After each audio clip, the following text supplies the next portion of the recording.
भोला राम गांव में दूध बेचने का काम करता था। उसकी भैंस गाढ़ा दूध देती थी, जिस कारण पूरे गांव में सब उसी से दूध खरीदते थे। पर फिर भी भोला राम की पत्नी शोभा इन सब से खुश नहीं थी। अजी थोड़ा बहुत दूध बेचने से कुछ नहीं होगा, मुझे ज्यादा पैसा चाहिए। इन सब से तो मैं बस 2 समय की रोटी बनाकर खा सकती हूँ। मुझे अपने लिए नए कपड़े, गहने सब कुछ चाहिए। तुम्हें कुछ तो करना ही होगा।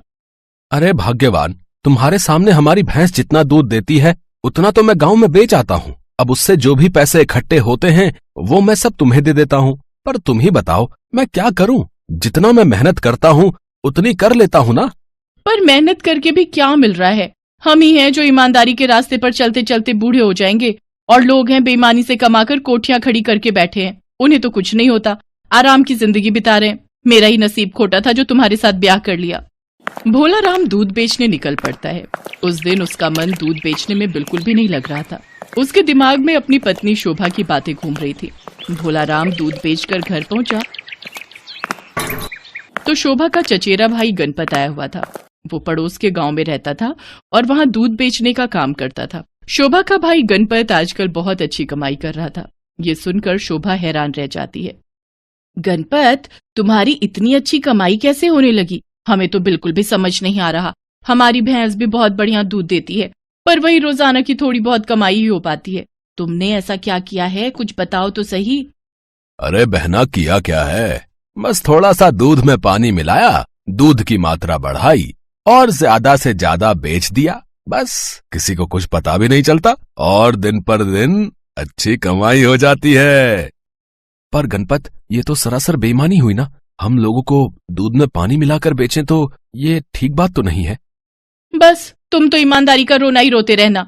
आज तक तुमने किया ही क्या है? यही पुराने टूटे घर में आधी जिंदगी गुजर गई। बच्चे भी ऐसे ही पल बढ़ जाएंगे। ना कभी कोई सोने की एक अंगूठी तक भी तुमने बनवा कर नहीं दी मुझे। बताओ तो, बोलो बोलो। अरे जीजा जी, किसी को भी पता नहीं चलेगा। आप एक बार ये काम करके तो देखो, देखना कितनी कमाई होगी। अब दीदी भी तो आपके सहारे इस घर में शादी करके आई है, तो वो आपसे ही सब कुछ कहेगी ना। अच्छा, मैं चलता हूँ बहना, अब फिर आऊंगा है।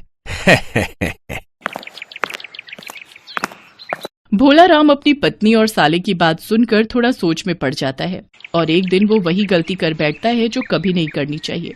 भोला राम दूध में पानी मिला देता है। ये देखकर शोभा बहुत खुश होती है। ये हुई ना बात, अब जाओ और ये ढेर सारा दूध बेच आओ।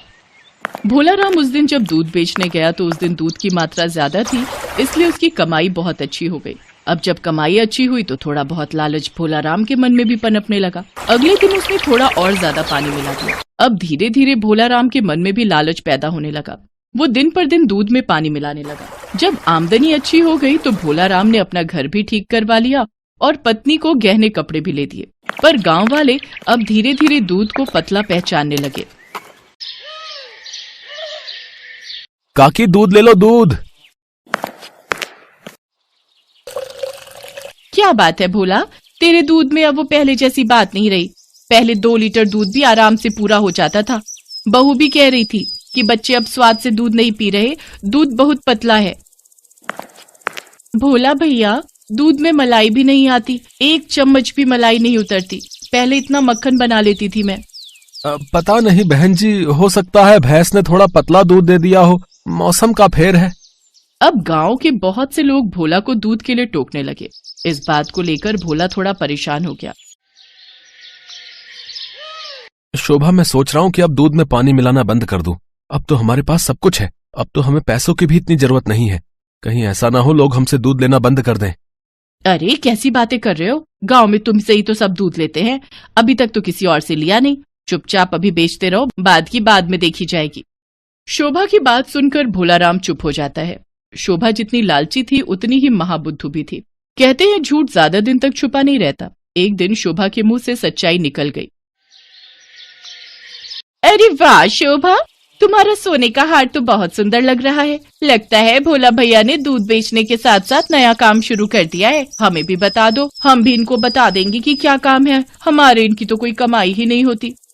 अरे मैं तुझे क्या राज की बात बताऊं, इन्होंने कोई नया काम वाम शुरू नहीं किया है। ये सब तो दूध बेच बेच कर कमाया है। दूध बेचकर? मैं कुछ समझी नहीं। अरे दूध में पानी मिलाते हैं। कैसी है तू बुद्धू, समझती नहीं है। जब से दूध में पानी मिलाकर बेचना शुरू किया है हमारी कमाई दिन दुगनी रात चौगुनी हो गई। लेकिन कसम है ये बात किसी से कह मत दियो। अरे पागल हो रही है क्या? मैंने आज तक तेरी बात किसी से कही है जो आज करूंगी? ना ना ना, मैं तो सब राज अपने पेट में रखती हूँ। अच्छा चल मैं चलती हूँ, बच्चों को खाना खाने का समय हो रहा है। अब बात जब एक बार खुल जाए और वो गांव में ना फैले ऐसा तो हो ही नहीं सकता था। पड़ोसन ने अपने पति को बताया, पति ने दूसरे को और किसी और ने किसी को। एक से दूसरे को बात पहुंची, दूसरे से तीसरे को, और धीरे धीरे ये सारी बात गांव के चौधरी तक पहुंच गई। और चौधरी ने भोलाराम पर नजर रखने के लिए अपने आदमियों को लगा दिया। सच्चाई सामने आ गई और गांव वालों के गुस्से का भोलाराम शिकार हो गया। ए भोलाराम, अब तूने लालच में आकर चालाकी से गांव वालों को दूध में पानी मिलाकर जो घोटाला किया है उसका भुगतान तो तुझे करना ही पड़ेगा। अब तुझे 1 महीने तक सभी गांव वालों को मुफ्त में दूध देना होगा। यही तेरी सजा है, तभी तू आगे इस गांव में दूध बेच पाएगा, वरना तू दूसरे गांव में जा सकता है। इससे बड़ी सजा हम तुझे दे सकते थे, पर तेरे बच्चों पर तरस खाकर हम तुझे इतनी ही सजा देकर छोड़ रहे हैं। और एक बात और सुन, मेरे आदमी तुझ पर पूरी नजर रखेंगे। दूध में जरा सा भी पानी मिलाया तो फिर तेरी खैर नहीं। भोलाराम मुंह लटकाए घर आ जाता है और सारा गुस्सा अपनी पत्नी पर निकाल देता है। ये सब तेरे कारण हुआ है, तेरे कहने पर ही मैंने लालच किया, और आज लालच करने की सजा देख मुझे क्या मिली। 1 महीने तक पूरे गांव में मुफ्त में दूध बेचना पड़ेगा। 1 महीने तक 1 रुपया नहीं कमा पाऊंगा। अरे थोड़ा कमा लेता था, ईमानदारी का तो था। बेईमानी करके क्या मिला? मैं तो अपने कान पकड़ता हूँ कि तेरी बात मैं आज के बाद कभी नहीं मानूंगा। और खबरदार, जो मुझे बेईमानी करने के लिए उकसाया तो जो है उतना भी नहीं रहेगा। एक और बात, अपने उस चाचा के लड़के को भी समझा दियो, आज के बाद यहाँ आकर तुझे भड़काने की कोशिश ना करे, वरना मुझसे बुरा कोई नहीं होगा। शोभा समझ गई थी कि उसने लालच करके बहुत बड़ी गलती की है, जिस कारण आज उसकी बदनामी भी हुई और नुकसान भी। भोलाराम और उसकी पत्नी दोनों अपनी गलती पर बहुत पछताते हैं। इस कहानी से हमें यही शिक्षा मिलती है कि लालच बुरी बला है, इसलिए हमें कभी भी लालच नहीं करना चाहिए।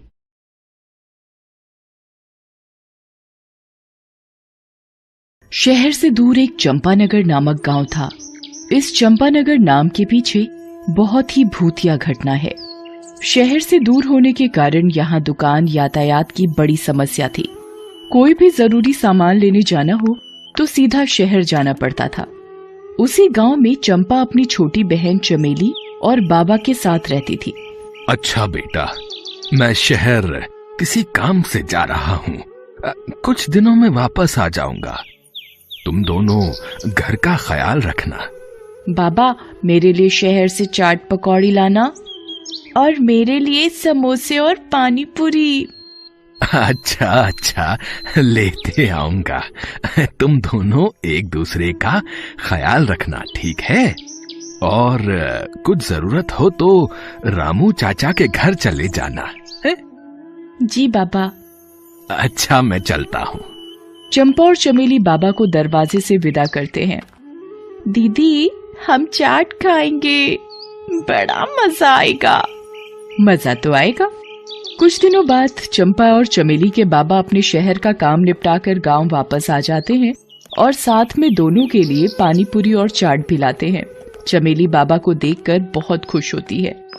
बाबा आ गए, बाबा आ गए। बाबा बाबा, क्या आप हमारे लिए पानी पूरी और चाट लाए हैं? हाँ हाँ बेटा, मैं तुम दोनों के लिए ढेर सारी पानी पूरी और कचौड़ियाँ लाया हूँ। चंपा और चमेली बड़े मजे से बाबा के चाट और पानी पूरी खाते हैं। चमेली पानी पूरी का आनंद उठाते हुए कहती है, काश हमारे गांव में कोई पानी पूरी वाला होता तो कितना मजा आता। हाँ चमेली, फिर तो हम रोज पानी पूरी खाते। कुछ दिनों बाद गांव के छोर में मोहन पानी पूरी और चाट सेंटर का ठेला दिखाई देता है, जो सभी को फ्री में पानी पूरी खिलाता है। गांव में नए नए पानी पूरी सेंटर खुलने और फ्री में पानी पूरी मिलने के कारण सभी लोग वहां जाते हैं और फ्री में मिल रहा पानी पूरी और चाट का खूब आनंद उठाते हैं और मोहन की तारीफ करते हैं। वाह भैया, मजा आ गया। क्या पानी पूरी बनाते हो, और फ्री में भी खिलाते हो। वाह वाह वाह वाह वाह, कितना अच्छा काम करते हो तुम भाई। अरे कहाँ, ये सब तो आपकी मेहरबानी है और लोगों का पेट भरना मेरा पेशा। हाँ भैया, बड़ा मजा आ गया। बरसों बाद आज इतनी स्वादिष्ट पानी पूरी चखी है। आहा, और खाइए, चाट भी खाइए, सब कुछ फ्री है यहाँ। मोहन की मुफ्त और स्वादिष्ट पानीपुरी की चर्चा सारे गांव में थी। चमेली भी मोहन पानीपुरी सेंटर गांव में खुलने और उसके स्वादिष्ट होने की चर्चा सुन रही थी। वो दौड़ी दौड़ी बाबा के पास गई। बाबा, हमारे गांव में एक नया पानीपुरी वाला आया है। वो सबको फ्री में पानीपुरी खिलाता है। लोग कहते हैं उसकी पानीपुरी बड़ी स्वादिष्ट है। हमें भी उसकी पानीपुरी खाने चलना चाहिए। क्या, मुफ्त में? हाँ दीदी, वो सभी को मुफ्त में पानीपुरी और चाट खिलाता है। अरे ये तो गजब हो गया। हम कल ही बात कर रहे थे कि काश गांव में कोई पानीपुरी वाला होता, और आज वो बात सच हो गई। अरे वाह, ये तो बड़ी अच्छी बात है। हम कल ही चलेंगे। जी बाबा। अगले ही दिन से मोहन पानीपुरी सेंटर में भीड़ बढ़ने लगती है। गांव के सभी लोग मोहन की पानीपुरी और चाट चखना चाहते हैं। ठेले के चारों तरफ ग्राहक खड़े पानीपुरी और चाट का आनंद लेते हैं। वाह भैया, मजा आ गया। क्या पानी पूरी बनाते हो, आहा, और फ्री में भी खिलाते हो। वाह वाह वाह वाह वाह, कितना अच्छा काम करते हो तुम भाई। मोहन भाई, मजा आ गया। वाह, खाइए, खूब खाइए, बच्चों को भी खिलाइए। कितना अजीब जलजीरा है, लगता है पीते रहो। आहा, शुक्रिया, और लीजिए। वाह, मोहन काका जैसी पानी पूरी कभी नहीं खाई। कुछ ही दिनों में मोहन के मुफ्त में पानीपुरी के चर्चे सारे गांव में थे। अगले दिन चमेली बाबा के साथ पानीपुरी खाने के लिए तैयार थी। अरे अब चंपा कहाँ है? उसे पानीपुरी खाने नहीं चलना? चंपा रसोई में कुछ काम कर रही थी, वहीं से आवाज आई। नहीं बाबा, मुझे थोड़ा काम है। आप मेरे लिए पानीपुरी पैक करा कर ले आना, मैं यही खा लूंगी। अच्छा ठीक है। अच्छा ठीक है दीदी, मैं ले आऊंगी। दोनों पानीपुरी खाने चल देते हैं। वहां पहुंचने पर उन्हें पता चला कि वहां काफी भीड़ है। बहुत से लोग पानीपुरी खा रहे हैं, जिसे देख बाबा और चमेली बहुत प्रसन्न हुए। दोनों मोहन के पास गए। मोहन, अब तुम्हारी पानी पूरी और चाट के बारे में बहुत चर्चे सुने हैं। जरा हमें भी चखाओ, हम भी तो देखें तुम्हारी पानी पूरी कैसी है। चमेली बड़ी खुश थी। अरे आइए, आओ बेटा आओ, ये लो खाओ, खूब खाओ और मजे करो। हैं, सब फ्री में है, पेट भर के खाओ, ये लो। बाबा और चमेली दोनों पानीपुरी खाते हैं और उसके स्वाद में खो जाते हैं। वाह मोहन वाह, जैसा सुना बिल्कुल वैसा ही पाया। आहा, कितनी स्वादिष्ट पानी पूरी है। वाह, मजा ही आ गया। वाह मोहन काका, मजा आ गया। लोग सच कहते हैं, इतनी स्वादिष्ट पानीपुरी तो आज तक ना खाई थी। थोड़ा जलजीरा और मिलेगा? हाँ, क्यों नहीं, ये लो और खाओ, लो। चमेली और बाबा दोनों पेट भरकर पानीपुरी खाते हैं। काका, आज तो मजा आ गया। कल फिर आऊंगी।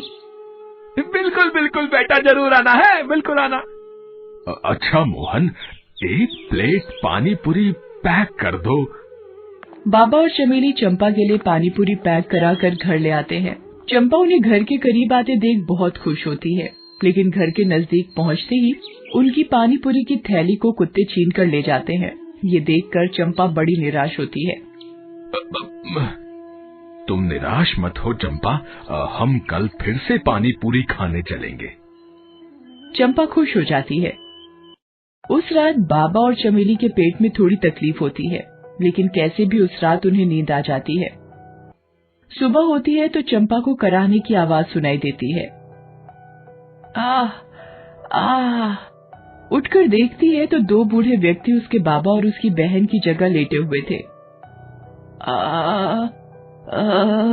ये मुझे क्या हो गया? दूसरा बूढ़ा आदमी इतना बूढ़ा था कि वो बोल भी नहीं पा रहा था।